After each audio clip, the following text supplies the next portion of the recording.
राम दोस्तों, स्वागत है आपका गुरुदेव एजुकेशन इंस्टीट्यूट में। आज हम सीखेंगे कि रूट टू या रूट थ्री या रूट फाइव इसको इरेशनल कैसे प्रूव करते हैं। तो चलिए स्टार्ट करते हैं वीडियो और देखते हैं कि इनको इरेशनल कैसे करते हैं। सबसे पहले हम लेंगे रूट टू। हम ये मान के चलते हैं, वैसे तो हमें पता है कि रूट टू जो है वो इरेशनल नंबर होता है, बट हम ये मान के चलते हैं कि ये एक रैशनल नंबर है।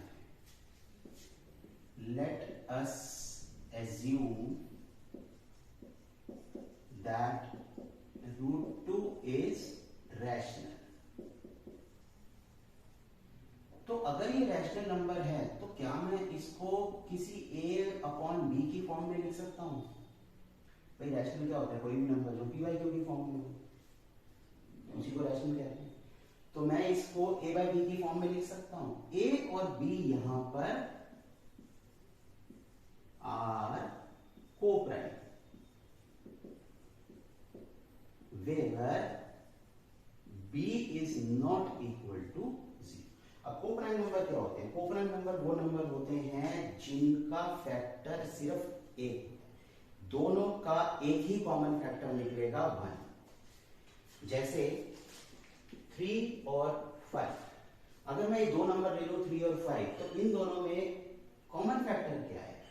1, क्योंकि 1 ही एक ऐसा नंबर है जो सिर्फ इन दोनों को डिवाइड करेगा और ऐसा कोई भी नंबर नहीं है जो इन दोनों को डिवाइड कर दे। जैसे 7 और 11। 7 और 11 को-प्राइम है। क्यों? क्योंकि सिर्फ 1 ही एक ऐसा फैक्टर है जो इन दोनों को डिवाइड कर जाएगा। वैसे तो पता होगा कि को-प्राइम क्या होता है। चलो root two is equal to A by b मैंने ले लिया, where a and b are co-prime and b is not equal to 0। क्यों? क्योंकि अगर b 0 हो गया फिर तो 0 ही होगा, कहानी खत्म हो गई। अब b को मैं इधर लेके आ सकता हूं, रूट टू b को इस साइड में ला सकता हूं, इज इक्वल टू a। कोई दिक्कत परेशानी? मैंने कुछ नहीं किया, बस b को मैं इस साइड ले आया।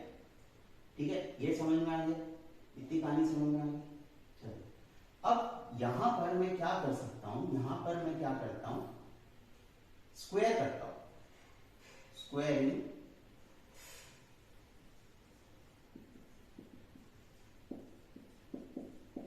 Both the sides. अगर मैं इन दोनों को स्क्वायर करता हूं तो क्या आएगा मेरे पास? रूट टू का स्क्वायर, या एक ही में लिख देता हूं, रूट टू बी स्क्वायर बराबर ए स्क्वायर। यही आएगा। Root two b square squaring का मतलब तो यही है। रूट टू का स्क्वायर किया तो क्या आया? 2। बी का स्क्वायर किया तो क्या आया? B square. ए का स्क्वायर किया तो क्या आया? ए स्क्वायर। ये आया। अब देखो यहां पर ये वाला जो ए स्क्वायर है और ये वाला जो बी स्क्वायर है, अगर मैं इस 2 को इसके नीचे ले जाऊं, मैं इस 2 को इसके नीचे ले जाऊं, b square is equal to A square by 2। मैं ऐसा लिख सकता हूं, 2 को मैं ए स्क्वायर के नीचे ले गया। कोई दिक्कत परेशानी नहीं है? थोड़ा सा रब करते हैं। यहां पर क्या मैं ऐसा लिख सकता हूं?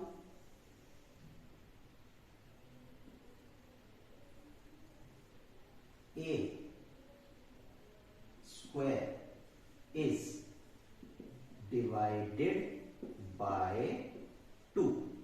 ये जो ए स्क्वायर है, क्या ये 2 से डिवाइड हो रहा है? बिल्कुल। So A will also B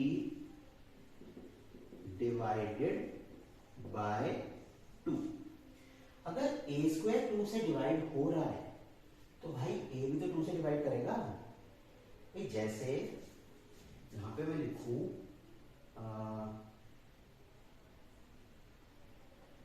625, मैं कहूं अगर 625 5 से डिवाइड करता है, ठीक है, तो अगर मैं इसका स्क्वायर करूं, इसका रूट क्या होगा? 25।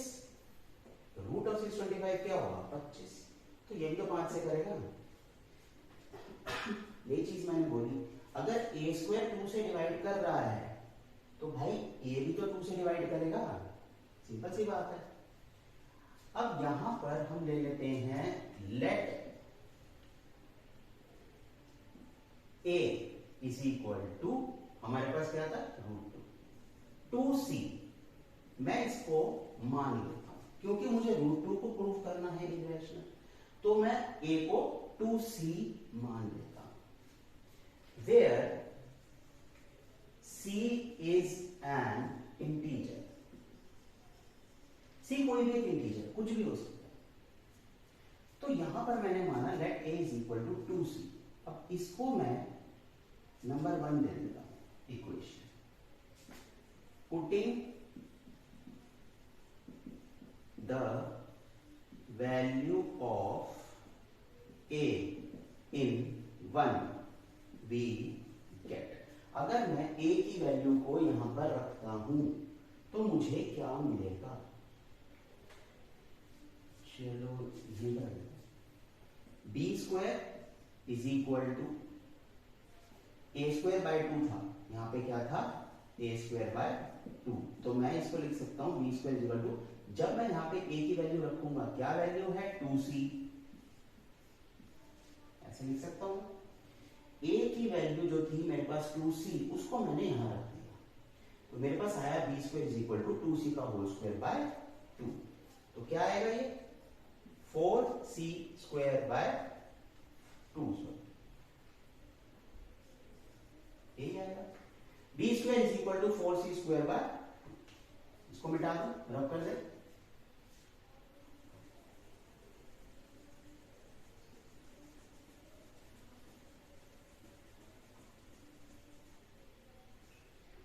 इसके बाद यहां से करते हैं बी स्क्वायर, हमारे पास जो वैल्यू आई वो आई b square is equal to 4c square by 2, इसको काट सकता हूं, बी स्क्वायर बराबर 2c स्क्वायर, ये इतना समझ आ गया। इस 2 को मैं नीचे लेके आ सकता हूं बी के, कोई दिक्कत परेशानी नहीं है। इस 2 को मैंने बी के नीचे ले आया। अब देखो बी स्क्वायर जो है is divided by 2, B square जो है वो 2 से डिवाइड कर रहा है, इसका क्या मतलब है, so b will also be divided by 2। अगर बी स्क्वायर 2 से डिवाइड कर रहा है तो भाई बी भी करेगा, सिंपल सी बात है, जैसे हमने ए का किया था। अगर ए स्क्वायर कर रहा है तो ए भी करेगा, तो बी स्क्वायर कर रहा है तो बी भी करेगा। अब यहां पे एक होगी कहानी गड़बड़। क्या गड़बड़ होगी, हमने जो माना था, हमने क्या माना था कि भाई ए और बी जो है वो तो कोप्राइम है। कोप्राइम मतलब उसका कोई एक ऐसा फैक्टर सिर्फ है जो एक 1 है, लेकिन हमने क्या प्रूफ कर दिया कि ए भी 2 से डिवाइड हो रहा है और बी भी 2 से डिवाइड हो रहा है। Here A and B have a factor 2। यहां पर A और B दोनों का एक फैक्टर निकल आया 2। इसका क्या मतलब है, which implies A and B are not co-prime। इसका तो यही मतलब है कि भैया ए और बी तो कोप्राइम है ही नहीं। This contradiction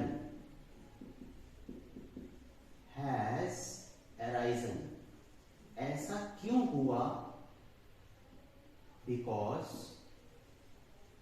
our assumption was wrong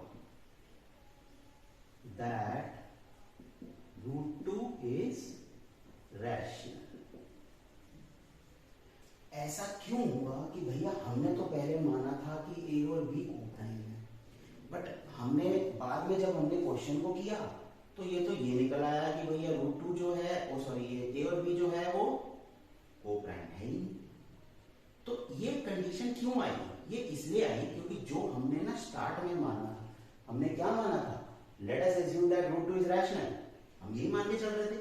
इसका मतलब ये हुआ कि रूट 2 जो हमने माना था कि वो रैशनल है, ये गलत है। अगर ये गलत है तो which implies root 2 is irrational number। इसका क्या मतलब है, रूट 2 जो है वो इरेशनल नंबर है। समझ आया?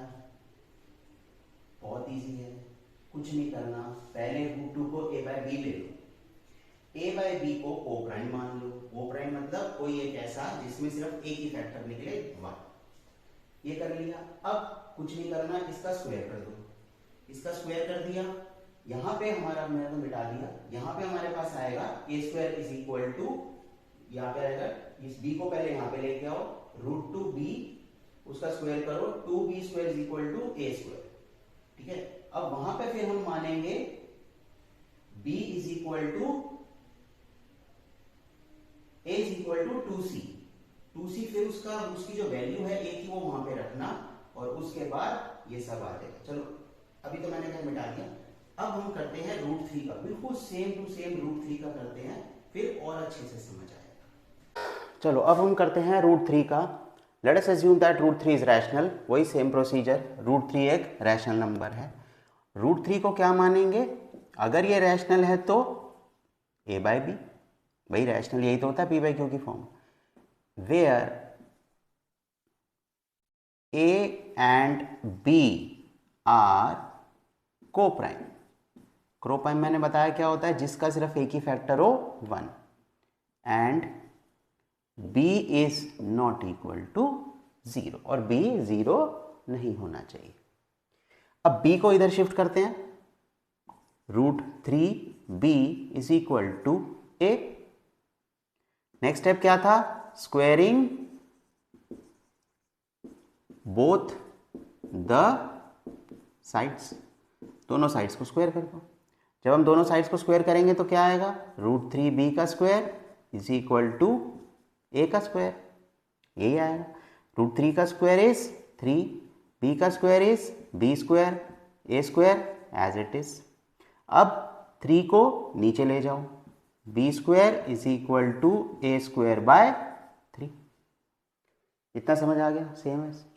Root 3 is equal to a by b, रूट 3b is equal to a, squaring both the sides, इन दोनों साइड्स का स्क्वायर कर दो, a का square is a square, root 3 का square is 3, b square is b square. अब 3 को a के नीचे ले जाओ।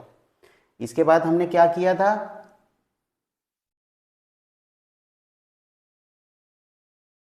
a square is divided by 3, a square 3 से डिवाइड कर रहा है, इसका मतलब सो a is also divided by 3। भाई a स्क्वायर अगर 3 से डिवाइड करेगा तो a भी करेगा। अब let a is equal to, अब मुझको प्रूव करना है रूट 3, तो मैं a को 3c मान लेता हूं। जो भी, जिसका भी आपको रूट प्रूफ करना हो वहां पे a इज इक्वल टू वो नंबर और c। जैसे मान लो मेरे को करना है रूट 5 का, तो मैं a is equal to 5c, root 7 का a is equal to 7c। Now यहां को मैं 1 ले लेता हूं, putting value of a in 1। a की वैल्यू को जब हम 1 में रखेंगे तो क्या आएगा, b square is equal to a square by 3 था, तो b square is equal to a की वैल्यू क्या है 3c मैं यहां रख देता हूं, b square is equal to 9c square by 3, ये कट जाएगा, क्या आया 3c स्क्वायर बाय क्यों आएगा बस, यानी b square is equal to 3c square आ गया। अब इस 3 को मैं नीचे ले आता हूं, यहां पे कर लेते हैं, ये रब कर दो।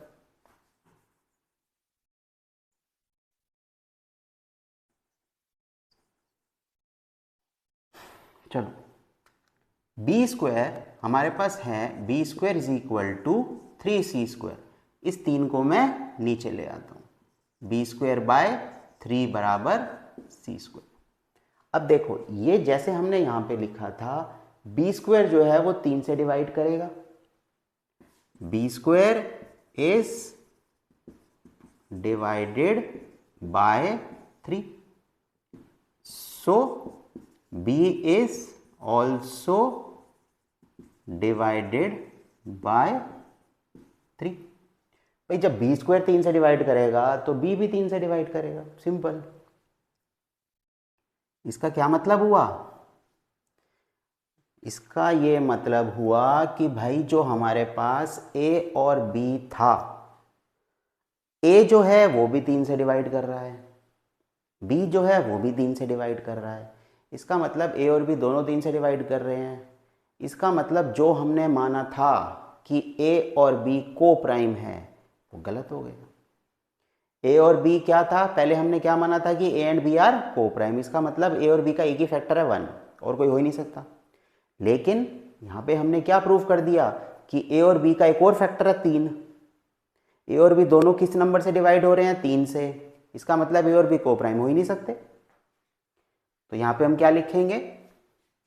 विच implies A and B both are divided by 3।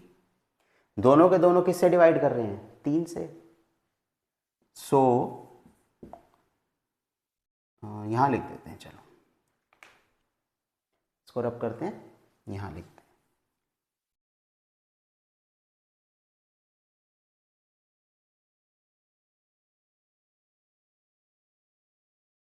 चलो भाई ए और बी जो है दोनों के दोनों 3 से डिवाइड कर रहे हैं। इसका क्या मतलब है? आवर दिस contradict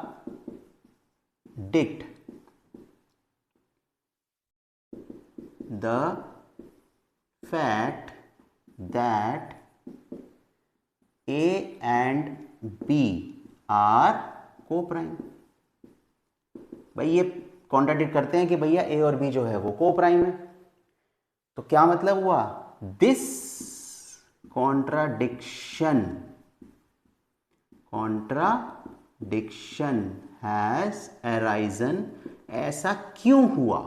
हमने माना था ए और बी को प्राइम है, लेकिन ए और बी का एक और फैक्टर आ गया 3। ऐसा क्यों हुआ?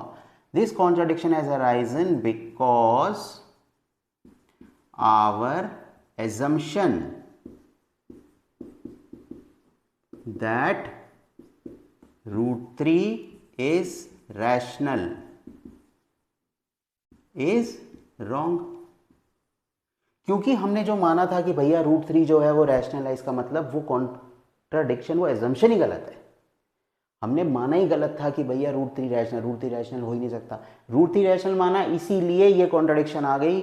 जो हमने पहले माना था ए और बी को प्राइम है और वो को प्राइम नहीं आए, विच इंप्लाइज √3 इज इर्रेशनल। इसका क्या मतलब है? √3 इर्रेशनल है। समझ आ गया? √2 का समझ आ गया, √3 का समझ आ गया। अब एक और कराऊंगा √5 का। अब हम करते हैं √5 का। भाई let us assume that √5 is rational। हम ये मान के चलते हैं कि √5 रैशनल है। अगर √5 रैशनल है तो मैं इसको √5 is equal to A by B लिख सकता हूँ। सिंपल है, पी बाई क्यू की फॉर्म होती है रैशनल नंबर। तो मैंने √5 को ए बाय बी लिख दिया, where A and B are coprime. जहां पर ए और बी को प्राइम है and B is not equal to 0, B 0 नहीं होना चाहिए। √5 is equal to A by B. अब अगला स्टेप क्या था? बी को इधर ले जाओ, बी √5b बराबर ए। नेक्स्ट स्टेप क्या था? स्क्वायर कर दो, स्क्वायरिंग बोथ द साइड्स, दोनों साइड्स का स्क्वायर कर दो, क्या आएगा, √5b का square is equal to a का स्क्वायर। √5 का स्क्वायर करेंगे is what, 5b square is equal to a square. Next step क्या बताया था, 5 को a के नीचे ले जाओ, b स्क्वायर बराबर a स्क्वायर बाय 5। यही स्टेप्स तो थे। अब देखो a स्क्वायर यहां लिख दूं, a square is divided by 5। इसका क्या मतलब है, सो a is also divided by 5। भाई a स्क्वायर जो है वो 5 से डिवाइड करेगा तो a भी तो 5 से डिवाइड करेगा, सिंपल सी बात है, सब में एक ही कहानी हो रही है। अगर a स्क्वायर 5 से डिवाइड कर रहा है, a भी 5 से डिवाइड कर रहा है, आगे चलते हैं, क्या करते हैं, a को क्या मानूं मैं, let a is equal to √5 है तो 5c मान लो, a is equal to 5c। अब इसको नंबर 1 ले लेता हूं, putting value of a in 1, a की वैल्यू जो है वो यहां पे रख दो, b square is equal to a square by 5 था मेरे पास, तो मैं इसकी वैल्यू यहां पे रख देता हूं, a की क्या वैल्यू है 5c, 5c का square by 5, b square is equal to 5 का स्क्वायर 25, c स्क्वायर ऐसे ही 5 नीचे ये कट गया, b square is equal to 5c square. Next step क्या था, 5 को b के नीचे ले आओ, ला सकते हैं, इस 5 को b के नीचे ले आते हैं, सिंपल सी बात है, क्या दिक्कत है। अब नेक्स्ट स्टेप क्या था, यहां पे लिख दें, b square is divided by 5, b square जो है वो 5 से डिवाइड करेगा, सो b is also divided by 5। जो b स्क्वायर 5 से डिवाइड करेगा तो b भी 5 से डिवाइड करेगा। इतनी समझ में आ गई कहानी, सेम स्टेप्स हैं, कोई डिफरेंट स्टेप नहीं है, चाहे √2 का आ जाए, √3 का आ जाए, √5 का आ जाए, √7 का आ जाए, सब में सेम स्टेप्स हैं। So b is also divided by 5, तो यहां पर which implies a and b both are divided by 5, दोनों के दोनों 5 से डिवाइड कर रहे हैं, इसका क्या मतलब है, आवर, यहां पे लिखते हैं,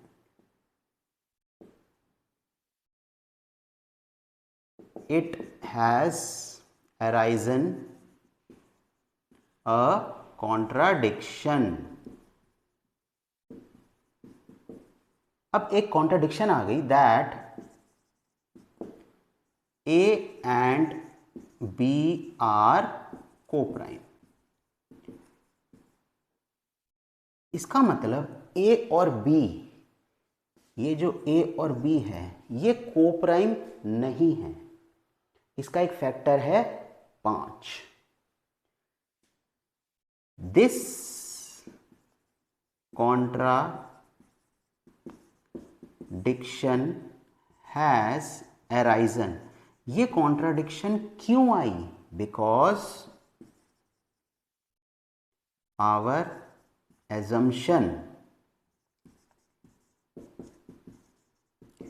that √5 is rational was wrong। इसका मतलब ये जो कॉन्ट्राडिक्शन है ये सिर्फ इसीलिए आई कि हमने जो शुरू में माना था कि √5 एक रैशनल है, हमने वही गलत माना था। इसका मतलब √5 एक इरेशनल नंबर है, which implies √5 is irrational। समझ आ गई कहानी, √5 को कैसे प्रूव करते हैं, √3 को कैसे करते हैं, √2 को कैसे करते हैं। ऐसे आपको √7 दे दे तो कोई सेम स्टेप्स हैं, कुछ नहीं करना, बस यहाँ पर जहाँ पे हम a की वैल्यू मानते हैं यहाँ पर यहाँ पे 7c कर दो, रूट 13 दे दे 13c कर दो, बाकी सब सारे स्टेप सेम है। तो मुझे उम्मीद है आपको एक समझ में आ गया होगा रूट 2, रूट 3, रूट 5 को कैसे इरेशनल करते हैं। बोर्ड में इसका एक क्वेश्चन ज़रूर आता है, इसमें से कोई भी एक दे देंगे उठाकर और उसको बोलेंगे कि इसको प्रूफ करो।